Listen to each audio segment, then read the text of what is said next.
Educational Communications and this station present Environmental Directions with Nancy Pearlman. On this series, we explore the effects of human influence on the Earth's ecosystems and discuss solutions to environmental problems which affect the quality of life on this planet. Environmental Directions gives you the kind of information you need to help you participate in decisions impacting your community, the nation, and the world. Now, here's your host, Nancy Pearlman. Hello, my guest is Adam Lowy. He is founder of the organization Move for Hunger. He was formerly a special events marketer, and he was an associate with his family's moving company. He has received numerous awards, including Forbes 30 Under 30, VH1 Do Something Awards, and the NBC American Giving Awards. He is also a member of the World Economic Forum's Global Shapers community. Welcome. It's a pleasure to have you with us. Thank you for having me. We have over 40 million Americans struggling with hunger, and yet we have over 30% of our food made in the United States thrown away. It seems as though we could solve some of the hunger problems by making sure we don't waste food. Is that what your organization is trying to do? Absolutely. There is food loss left and right when you look around the United States and globally. It's a huge problem. And while so many people are struggling with hunger, there really is no reason that we should be wasting food. There's a lot of reasons to reduce food waste as well. We're trying to provide some simple ways for people to be able to take action and ultimately get food to where it needs to be. You say simple ways, but I don't think it's as simple as that. During the pandemic, a lot of people became food insecure and had to start going to food banks, even though they existed beforehand. Is that still the case? Are these food banks still providing food to those in need? Absolutely. And the pandemic really made things very challenging for those that were food insecure. Prior to the pandemic, you had 37 million Americans struggling with hunger. So I know as we come out, hopefully to the tail end of this pandemic, people are saying we need to just go back to normal. Well, the old normal was 37 million struggling. That number's more than 40 now.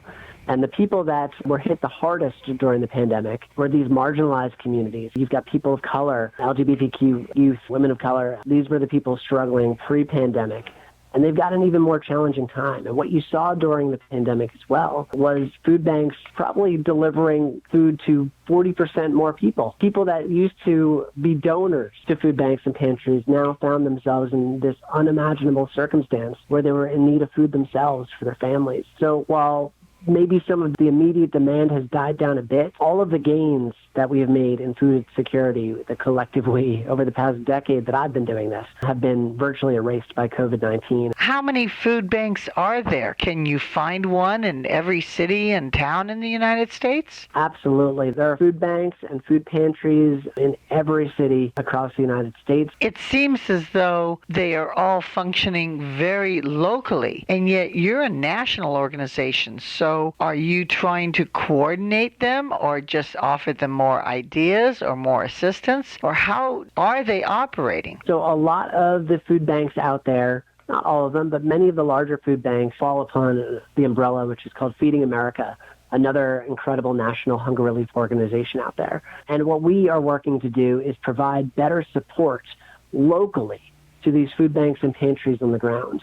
And we do that in a number of ways. If you ask food banks one of their largest challenges, many will tell you transportation. With a shortage of drivers and increased fuel costs and challenges even just getting trucks and equipment, it's always a challenge not only to get food into the food bank, but then also get it distributed. So what Move for Hunger has done over the past 13 years is team up with moving companies all across the U.S. and Canada, more than 1,100 professional movers who will offer to pick up any unopened, non-perishable food items when people are moving, and then bring that to their local food bank so the food stays within the communities. Because we've got trucks and drivers at our disposal, we also organize food drives and big food recoveries and special events and really try to make it easy for individuals to take action at that local level. You mentioned non-perishable, but in preparing for this program, I went to a local organization providing food to those in need, hot meals as well as canned goods as well as fresh food that the major grocery stores donate. and I'm shocked and surprised to see the perishable items that, according to these grocery stores, you look at the expiration date, they have to get rid of it, but it's still good food, so they give it to this organization that then redistributes it. How much of the food is out there being given that's perishable versus non-perishable? You hit the nail right on the head at the top of the interview, right? 35% of the food that's produced in the United States never ends up being eaten or consumed. So we've got a massive amount of food, and that happens at a variety of levels, right? So 40% of food waste actually occurs in the home. We're wasting food at home, but then you brought up the grocery store, which is another level. Beyond the date labels, which are best by, use by, sell by, expires on, and none of them really make that much sense because your food does not go bad when a date tells you that it goes bad. Food begins to spoil through a biological process, which releases methane gas, which is one of the biggest greenhouse gas emitters out there, by the way. And then your food begins to turn and develop an odor and actually spoil. Like food spoiling is a chemical process. And then also when you go to the grocery store, and I've been guilty of this in the past, you're looking at some apples and maybe one apple has a blemish on it. You're probably not going to pick up that apple. Or if you see a whole bunch of stuff that is cut neatly so that it can fit in the packaging. Well, I can tell you all green beans do not grow the same size so they can fit in that package. So typically a third of green beans are wasted just so they can fit into the packaging on the grocery store shelves. It's really happening across all levels. It's amazing to see that some of these grocery chains are donating the fresh food to some of these local pantries. But it's really not enough because that is really only making a very small dent in what actually needs to be done. So when the pandemic hit, Move for Hunger and my team really took a look at what we were doing and how we could do more. And beyond the non-perishable food that we were recovering, we started teaming up with farmers, fisheries, and determining how we can begin to get more fresh food into the hands of food banks. And last year alone, we actually delivered close to 500,000 pounds of food, of fresh food, in our first year ever to food banks, which is really exciting. As I go through my pantry, I have labeled the cans for decades with the year so that I can be sure to try and use it. But sometimes I don't get to them. And as you say, the best buy is just that. The canned food can last for 2, 3, 4 years and still be good. And yet when I try and give these cans to people and it has a 2019-2021 expiration date, they don't want to take it and use it. How do we change the mentality to tell people that they can use past the best buy date of cans, that they can buy food that might have a little blemish, that might not look perfect, but that will still taste good? Yeah, it's moving people past that stigma and changing attitudes, right? Best buy does not mean we'll kill you on, right? It means that eventually even your spices have a best buy date on them. Cinnamon isn't going to hurt you unless maybe, it's been sitting there for 100 years. I think some archaeologists have found some spices that are hundreds of years old and are still tested good. They're still tested good. They're still okay, right? So maybe they're slightly less potent than they were 100 years ago, but they're not going to hurt you. So the first step is removing that stigma, standardizing some of those date labels that are out there so people really understand that the language that's used, like it's not expires on, it's not used by, this is the freshest on, right? And it's still fresh after this date. In France, you can go to some of the grocery stores and they actually have a whole display of ugly fruits and vegetables, maybe a carrot with 2 points going out instead of 1. And they've discounted some of that produce because it's still perfectly good, but because less people want to purchase it, they're finding ways to put this on sale and really highlight this. We've started to see some laws happen here in the United States. California has banned food waste, which will be going into effect.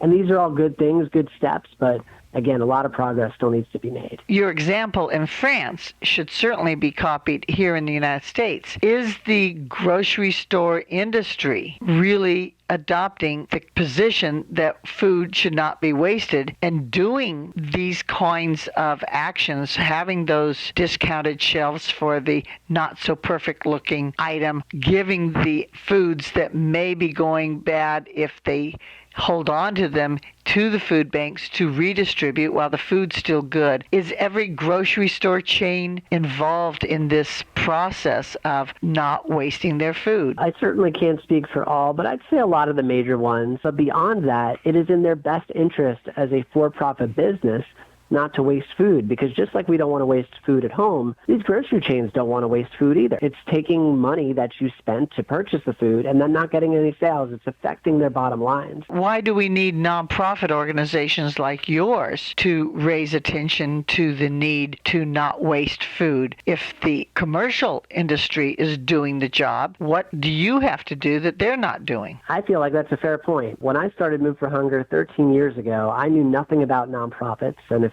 you would have asked me if I'd be running a charity, I would have told you were crazy. My goal in creating Move for Hunger has always been to create something bigger than myself and something that lasts. So I know that if I shut my doors tomorrow, I have 1,100 moving companies that will continue to make food recovery a core part of their daily operations and support their local food banks. We've expanded to work with multifamily apartment communities. We work with 600,000 apartment units across the country. And when renters are moving out, they can donate their non-perishable food, and then it will get delivered to a local food bank in their community. So to see companies like Graystar, Equity Residential, or Bell Partners really begin to make this part of their marketing and education and communications about how they want to operate more sustainably, and also, by the way, reduce food waste, which has a cost for them. That, in my opinion, is what you call a win-win. To answer your question, I hope that at some point we don't have to exist, because the for-profit corporations out there see that this is not only the right thing to do, but it's the smart thing to do as well. You grew up with a family moving company business. You organize special events, and yet that's here in the United States. And what has always bothered me is that we have so much extra food in the United States, but we can't get it to people who are hungry in Ukraine, Yemen, Africa, Asia. There's such a need in so many other places, and yet it's so expensive to ship the food to them. Are we going to solve that problem? The global hunger crisis is pretty remarkable, right? There's just so many people struggling. And I think first and foremost, before we're able to tackle all of that, we need to find a better way to localize our food systems, which in turn will help lower some of the costs associated with this. And then not only can we give more aid, but hopefully we can provide more support so food can be grown in those regions of the world and support those local populations. The fact that you might buy something at your local grocery store that is grown in the United States, packaged in China, and then resold in the United States. Think about the life of that food and how much time you're taking off of that food before it expires. You're really creating a very short window for people to actually be able to consume it. And that's happening at scale all across the globe. People aren't just struggling during time of natural disaster or war.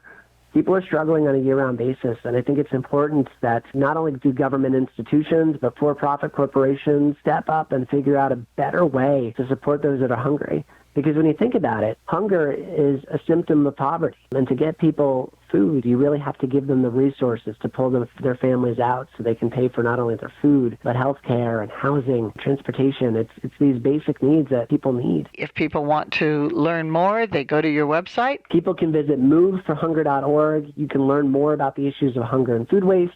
You can donate your food when you move. You can set up a food drive or fundraiser. You can get involved. Everybody has the opportunity to help feed your community. That's the key point. Get involved. Thank you so very much for caring about feeding people and working to make sure nobody goes hungry, and also to make sure that we don't waste our food resources. Thank you for being my guest. Thank you for having me. I have been speaking with Adam Lowy, who is founder of Move for Hunger. I'm Nancy Pearlman. Thank you very much for joining us, and do tune in again next week. If you would like free information about these environmental issues, go to www.ecoprojects.org or call 310-559-9160. Environmental Directions with your host, Nancy Pearlman, is a community affairs program of the nonprofit organization Educational Communications and this station.